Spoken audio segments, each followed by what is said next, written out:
আপনারা যারা ইরি ধানের জমিতে এখনও গোবরের সার, ছাই এবং কচুরিপানার সার ফেলেননি, তারা অতি দ্রুত এই সারগুলি জমিতে ফেলুন। কারণ এই গোবরের সার এতটাই উপকারী যে এই সার মাটিতে দেওয়ার ফলে মাটির উর্বরতাকে বৃদ্ধি করে, পুষ্টি সরবরাহ করে এবং মাটির গঠনকে উন্নত করে।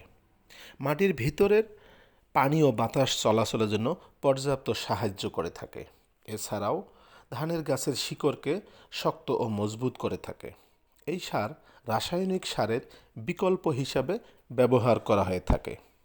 এছাড়া কচুরিপানা সারের বিশেষ উপকারিতাও আছে। এই সার মাটির উর্বরতা ও গঠন বৃদ্ধি করে থাকে, পুষ্টি উপাদান যোগান দেয়। এছাড়াও মাটির জৈব পদার্থকে বাড়ায় ও মাটির পানি ধারণ ক্ষমতাকে বৃদ্ধি করে থাকে।